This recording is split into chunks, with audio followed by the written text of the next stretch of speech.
Assalamualaikum warahmatullahi wabarakatuh. Waalaikumsalam warahmatullahi wabarakatuh.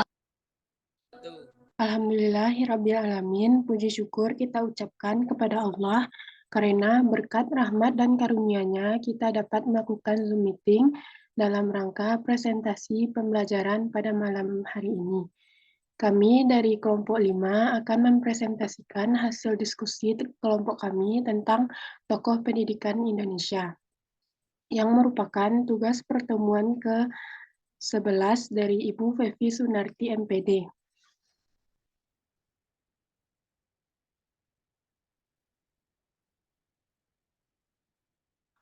Kelompok 5 beranggotakan 5 orang yang terdiri dari Azura Salsabila, Bembi Aridinata, Dwiko Citradewa, Jihan Oktaviani, dan saya sendiri Wiken Zalmias.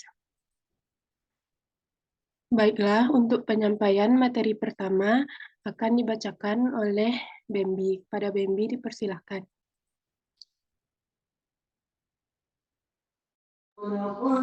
Baiklah, terima kasih kepada moderator telah memberikan saya kesempatan untuk menjelaskan materi yang pertama, yaitu Ki Hajar Dewantara.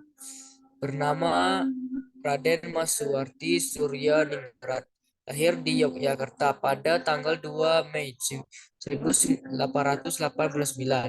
Ia adalah salah seorang putra terbaik negeri ini yang memiliki pemikiran yang sangat maju pada zamannya dalam memperjuangkan pendidikan, yang hasilnya pemikirannya masih relevan hingga saat ini. Pemikirannya memiliki inti ingin memajukan bangsa tanpa membedakan ras, budaya, dan bangsa. Asas pendidikan yang dikemukakan oleh Ki Hajar Dewantara sebagai berikut. 1. Yaitu asas kemerdekaan. 2. Asas kodrat alam. 3. Asas kebudayaan. 4. Asas kebangsaan. Dan yang terakhir 5. Asas kemanusiaan. Itulah materi yang dapat saya sampaikan. Saya kembalikan kepada moderator.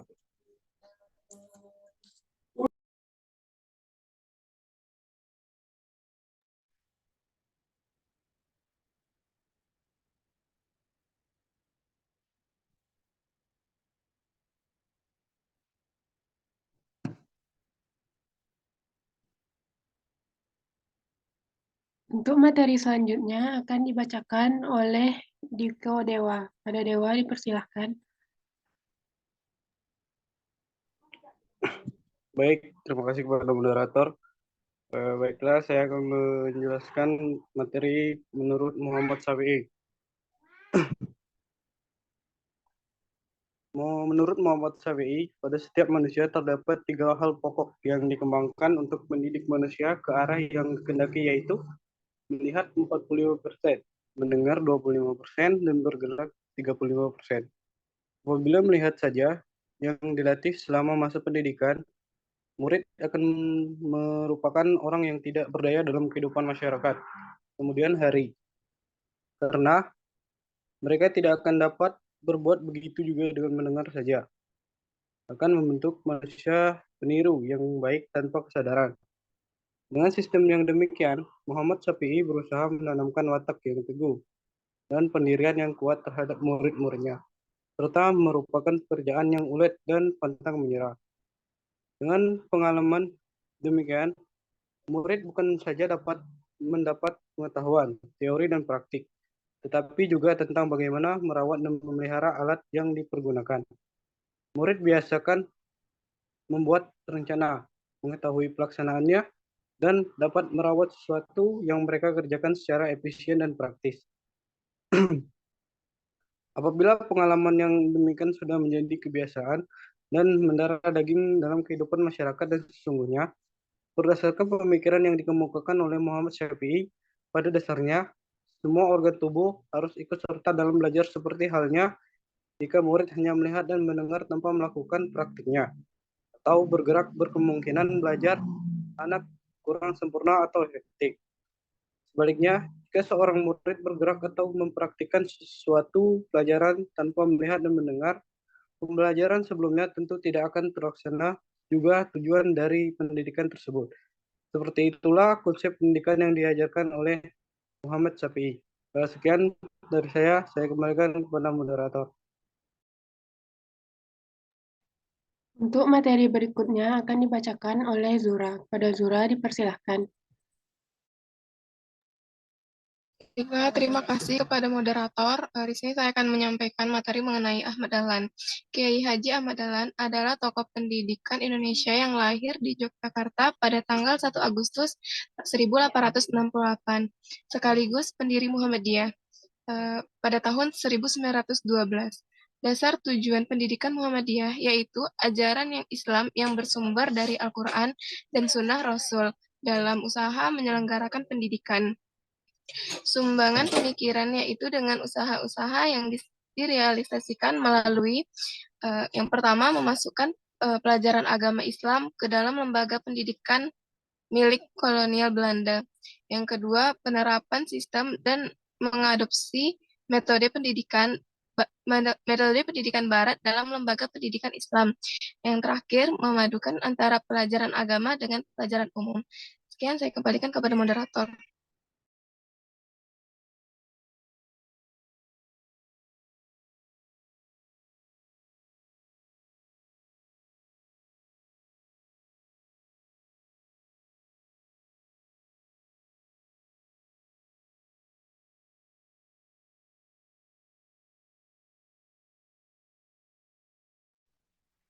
Untuk materi selanjutnya akan dibacakan oleh Jihan. Pada Jihan dipersilahkan.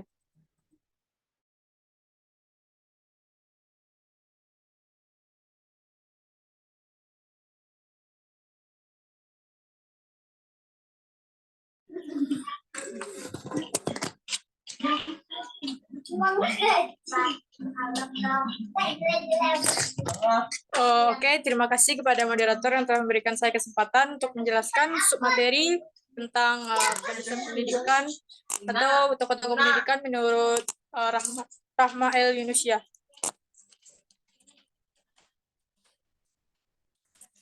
Sebelumnya, pasti teman-teman mengenal itu Rahma El Yunusya adalah pahlawan dari Sumatera Barat, yaitu tepatnya pahlawan tokoh perempuan di daerah Padang Panjang. Nah, beliau lahir pada 29 Desember tahun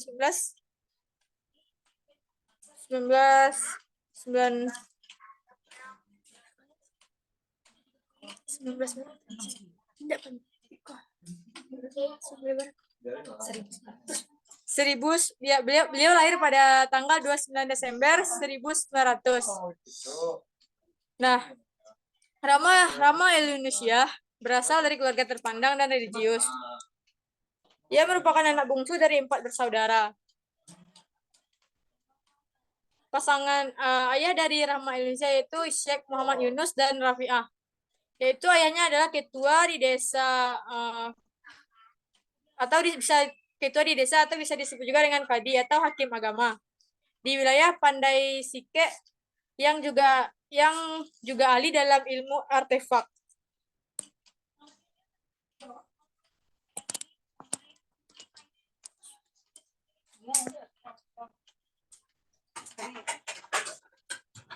Rahma El Yunusya mendirikan madrasah diniyah 2 atau Al-Banat atau Diniyah School Putri pada 1 November 1923, yaitu bertepatan pada ketika usianya 23 tahun. Saat itu muridnya ada 71 orang. Dan sebagian besar merupakan kelompok ibu muda. Mendirikan sekolah khusus perempuan pada masa itu bukanlah hal mudah. Kendala utama yang dihadapi adalah cemoohan dari masyarakat yang memandang wanita itu hanya cocok untuk di dapur, bukan hanya untuk mengenyam pendidikan. Bagi banyak kalangan saat itu, sekolah perempuan dengan tenaga pengajar yang juga perempuan merupakan hal aneh pada masa itu, atau dianggap juga tabu atau melanggar adat. Untuk menempi ejakan ini, Rahma El Yunusya itu membuktikan dengan menampilkan bantuan dari masyarakat yang masih memandang miris perempuan dan menggunakan cara sendiri untuk membangun sekolah. Bahkan ia merelakan rumahnya dijadikan sebagai ruang kelas. Next, moderator.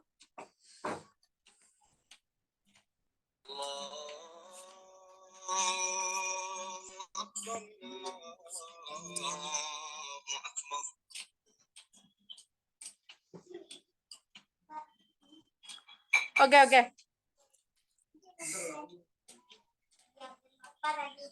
Cukup itu tadi peran atau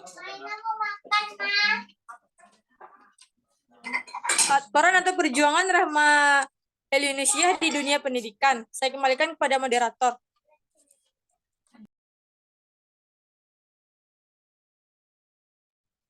Baiklah, untuk presentasi kali ini hanya segitu yang dapat kelompok kami sampaikan.